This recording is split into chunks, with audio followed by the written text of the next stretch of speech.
just always was going to be an actress. Because everyone I had ever talked to said, don't study it in school, just do it.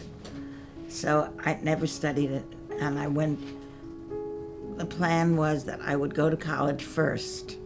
But I wasn't part of any theater programs. I didn't take that purposefully. My friends had much more experience studying it. I'd never studied. Well, I think I had a natural propensity toward acting. I don't know. It just was all fell very naturally for me. I was in I Can Get a Few Wholesale on Broadway. That was my first big audition, and I got it. And I replaced Barbra Streisand. I did have an agent, and I think it was the first thing he had sent me out on. My first audition, my first whatever, and it all fell into place. Except that when I actually did the part, I was terrible.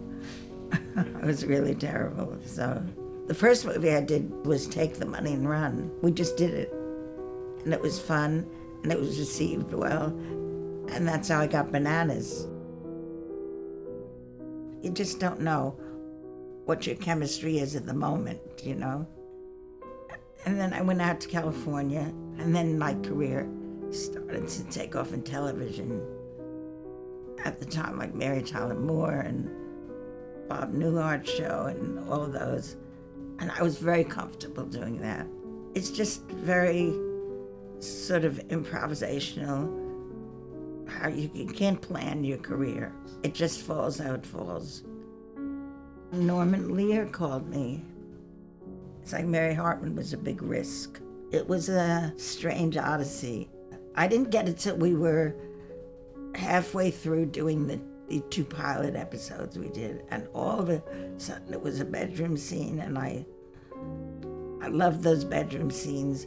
I didn't know, it didn't feel like me. I never clicked in to it. I was trying in my own way to get warmed to it, and I asked someone, could they get me a couple of candy bars? Because I thought that would soften me, and from then on I got it. So it was a strange odyssey. I think the show was very intellectual and heady. I think one of the things about it was that it didn't set out to be that. As we were doing it, I realized we had something very unique. We were turned down by all the networks immediately after we made the pilots. Within 2 weeks, every network turned us down. We still thought we had something extraordinary. That's what you want to be with a great producer. So if something falls down or falls apart, he might, because he's a great producer, know how to pick it up. But it had vast implications. It didn't matter if the audience recognized it. We did, and Norman did. So we were of one mind. Happy Thanksgiving to you. Same to you, Miss Simmons.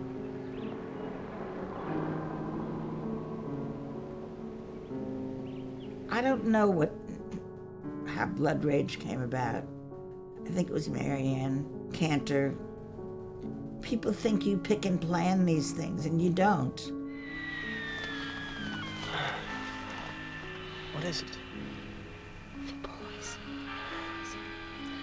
Look, they've been asleep for half an hour now. When you go down to work and it's an independent movie, it's so much work in such a short time, and it's probably a 7-day week. They always want to work you to death. We shot so fast, and I don't remember why I said yes to it. I may have just wanted to work. Brad and I have an announcement to make. Come on, Brad. You tell them. Well, we're going to tie the knot. Married.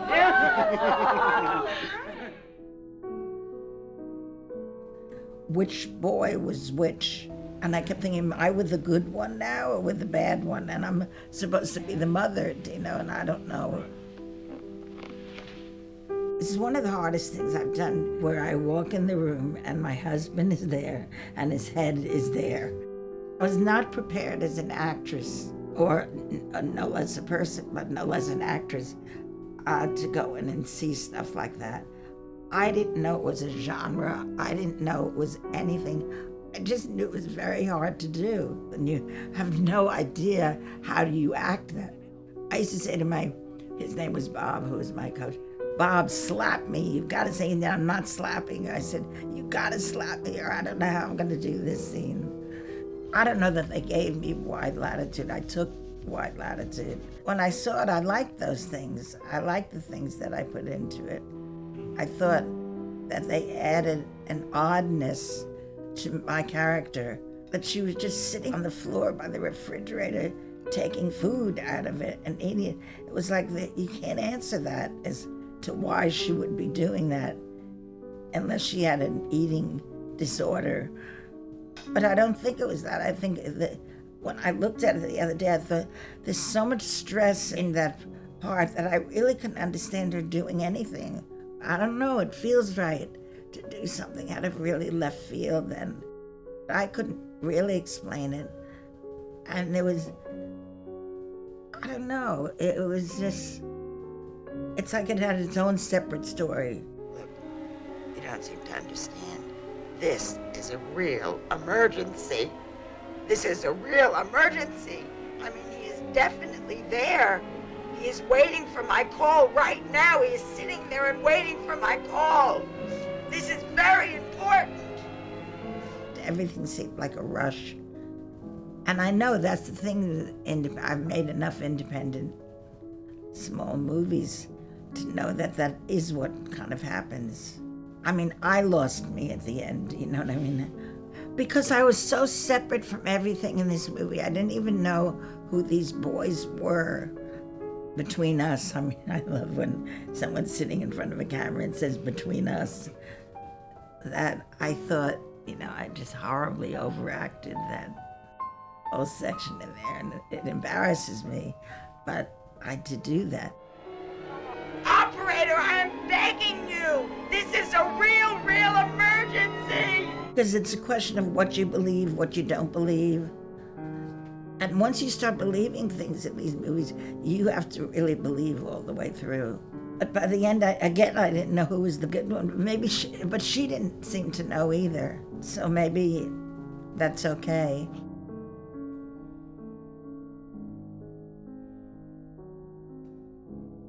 I tried to make it real. I didn't know how to make it real. And so I can see someone under that kind of stress getting very delusional in terms of taking the shirt out. But at least it ties her to something she's so by herself in this whole thing.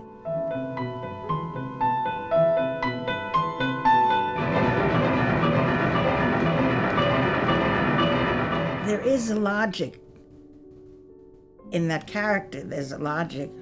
I think I never got the movie till I saw it recently.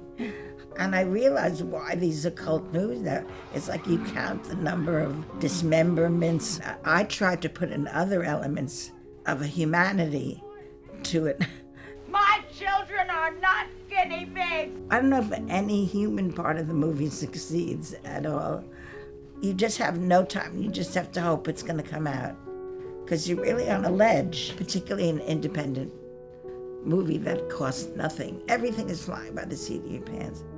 Get prepared, know what you do. Try to be the best at what you do that you can be. And then take it as it comes. I'm gonna make everything all right.